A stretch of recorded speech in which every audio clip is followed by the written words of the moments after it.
كتير من مشاكل المضخات في الواقع ما بتكونش بسبب المضخة نفسها، لكن بسبب اننا ما فهمناش منحنيات الاداء كويس، او بسبب اننا اخترنا طريقة تحكم غلط، وطبعا اسباب تانية كتير.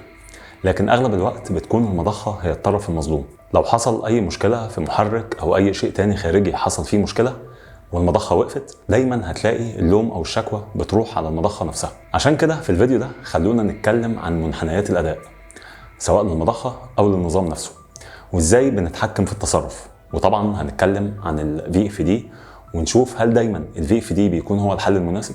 وفي اخر الفيديو هيكون فيه سؤالين للمناقشة.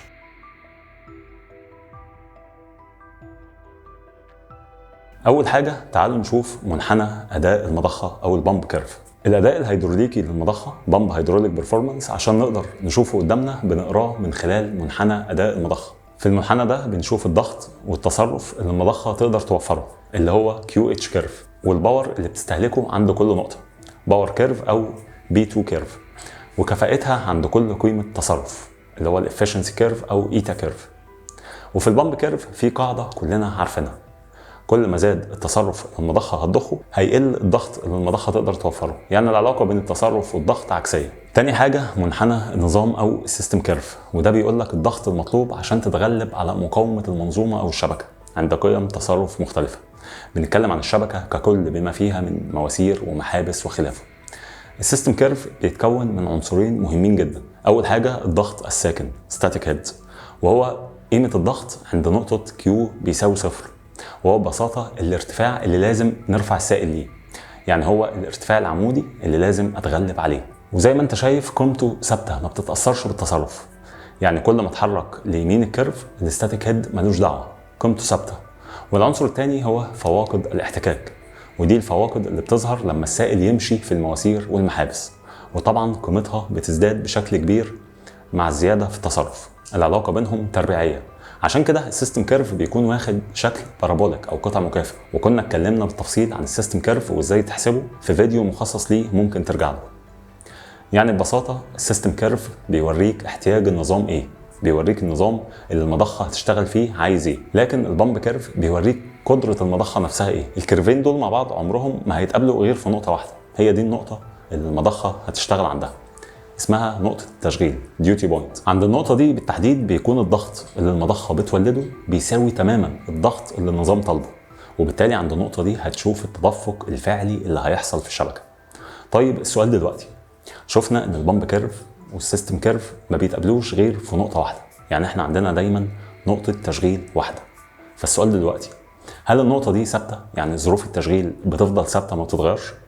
الإجابة هي طبعا لا، ظروف التشغيل بتتغير باستمرار. معظم التطبيقات حاليا بتحتاج ان انت تتحكم في نقطة تشغيل، تزود تصرف او تقلله، تحافظ على ضغط معين وهكذا. طيب عشان نغير نقطة التشغيل خلينا نقول ان احنا قدامنا طريقتين عشان نحقق الكلام ده: اما اننا نعدل منحنى النظام او اننا نعدل منحنى المضخة نفسه. طيب ازاي الكلام ده؟ تعالوا نشوف اول طريقة اللي هي تعديل منحنى النظام. اعدل منحنى النظام او السيستم كيرف عن طريق ان انا اغير مقاومه النظام نفسه، وبالتالي شكل السيستم كيرف هيتغير. وده ممكن نحققه باكتر من طريقه، زي مثلا عن طريق ثروتلينج او الخنقه، وده باني اخنق على المضخه من محبس الطرد، يعني اقفله شويه عشان اقلل التصرف الخارج.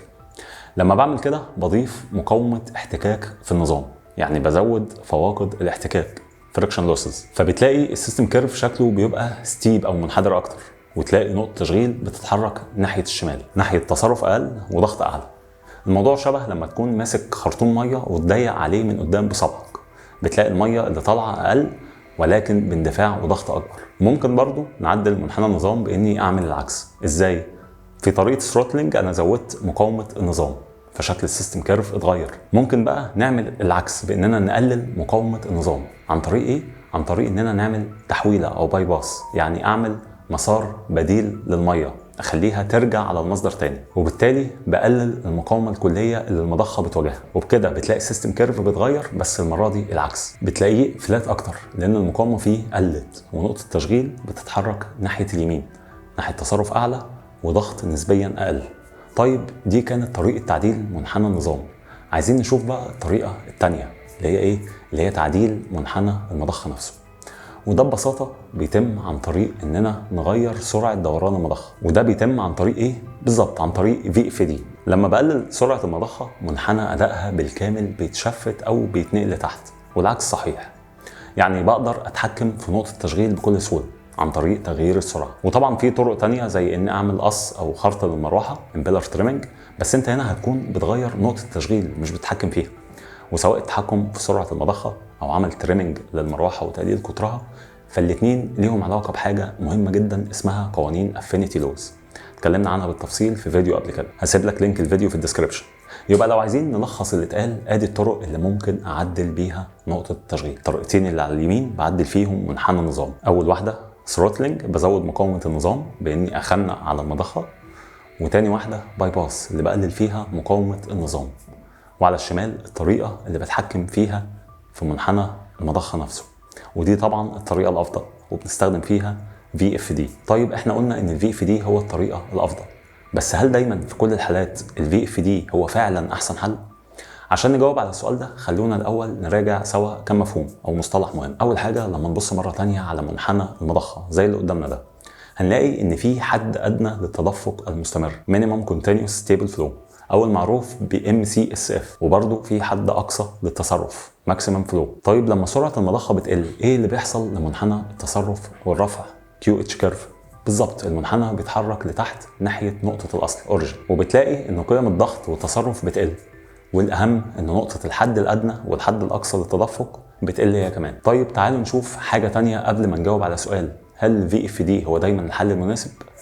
احنا شفنا شكل السيستم كيرف وعرفنا انه عباره عن ستاتيك هيد وفريكشن لوسز. دلوقتي بقى عايزين نفرق بين شكل نظامين، نظام مسيطر عليه فواقد الاحتكاك فريكشن دومينيتد سيستم، وده بيكون الستاتيك هيد فيه قليل جدا او منعدم، فتلاقي السيستم كيرف بالشكل ده. السيستم كيرف بادئ من الصفر وشكله ستيب او منحدر اكتر. ونظام تاني مسيطر عليه الستاتيك هيد ستاتيك هيد دومينيتد سيستم، وده بيكون نظام بنرفع فيه السائل لارتفاع كبير مع فواقد احتكاك قليله، فتلاقي السيستم كيرف بالشكل ده بادئ من قيمه الستاتيك هيد الموجوده وشكله فلات اكتر لان فواقد الاحتكاك قليله. تالت حاجه عايزين نراجعها سوا واتكلمنا عنها في فيديوهات قبل كده، ان موضوع الستيب كيرف والفلات كيرف موجود برضه في منحنيات المضخه. يعني في منحنيات اداء مضخه بتكون منحدره، وفي منحنيات اداء مضخه بتكون مسطحه اكتر. يعني في ستيب بامب كيرفز وفي فلات بامب كيرفز. طيب حلو، دلوقتي بقى نرجع للسؤال بتاعنا، هل دايما VFD هو الحل المناسب؟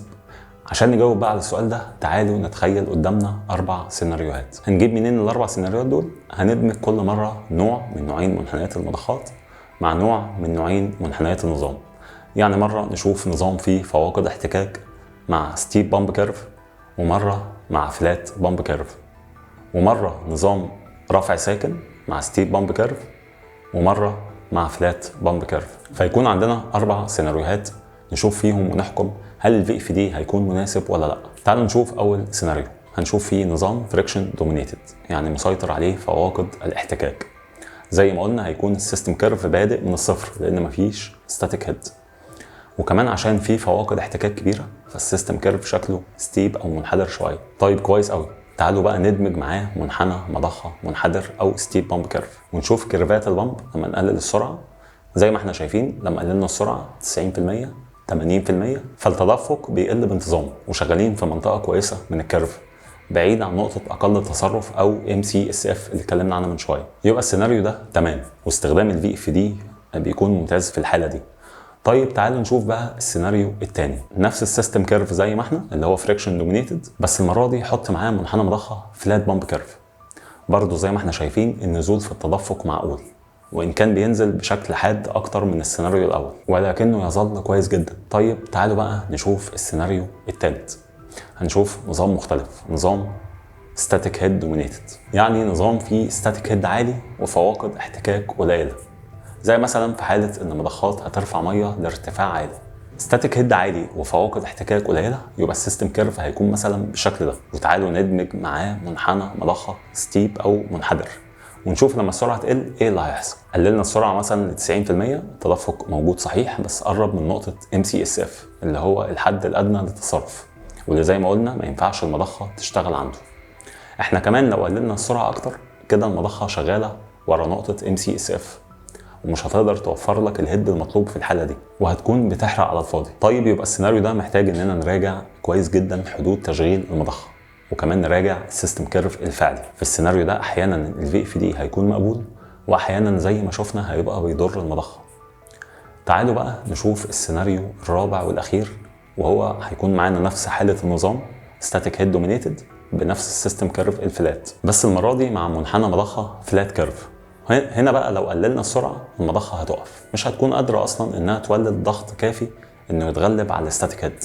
ببساطه هيحصل بامب ستول، المضخه مش هتطلع ميه. يعني ببساطه في السيناريو ده ما ينفعش اننا نستخدم في اف دي. يعني لو هنلخص الحالات كلها فهتكون زي ما واضح قدامنا في المصفوفه او الجدول ده. ببساطه الفي اف دي حل مثالي في الانظمه اللي فيها فريكشن لوسز عاليه، لكن في الانظمه اللي فيها ستاتيك هيد عالي وفواقد احتكاك قليله لازم دايما ناخد بالنا ونراجع السيستم كيرف، ونراجع البامب كيرف نفسه، ونتاكد من حدود التشغيل بتاعه المضخه.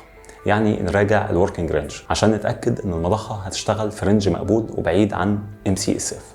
في الفيديو الجاي هنتكلم ان شاء الله عن الفي اف دي نفسه، مكوناته وازاي بيشتغل، وايه اللي لازم يكون موجود في المحرك عشان يقدر يشتغل مع في اف دي. ودلوقتي تعالوا نختم مع سؤالين لمناقشه الحلقه، وهستنى طبعا اجابتكم في التعليقات. اول سؤال، ايه اللي هيحصل لمنحنى QH لما نزود سرعه المضخه باستخدام في اف دي؟ وتاني سؤال، ليه فواقد الاحتكاك بتزداد بشكل تربيعي مع زياده التصرف؟ هستنى مشاركتكم، ولو في اي تعديل او اضافه سيبوها في التعليقات عشان الكل يستفيد. سلام.